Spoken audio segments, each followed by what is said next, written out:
Hello everyone, and welcome back to the Luxe Fifth Wheels channel.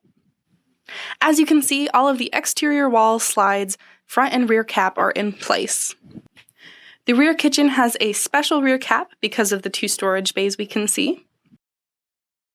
The sides will have multiple storage bays, and above is the kitchen slide where we can see exterior access to the fridge and the ventilation for the stove and microwave. I know I talked about wall construction last time, but I do want to touch on our slides. Slide side walls are still composed the same way we do our exteriors, but instead of 3-inch, it's 2.5-inch. Our slides are all electric because they are more serviceable, meaning you can crank an electric slide in, so if it gets stuck, you can crank it in manually, get it to a service center, and get it fixed, versus a hydraulic one which will stay stuck out until you can get someone to come out to you and fix it.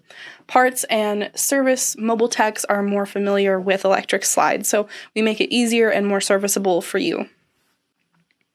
The rear kitchen can have 6 slides all together, and I can't wait to reveal how much space it offers on the inside.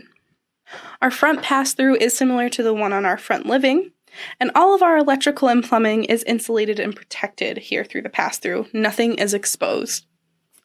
After the RKB gets finished at this station, it will head off to paint.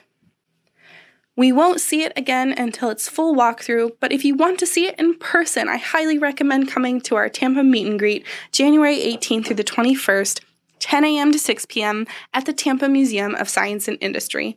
I'll put a link for it down below in the description. And until next time, if you have any questions, drop a comment or give us a call, 844-284-6678.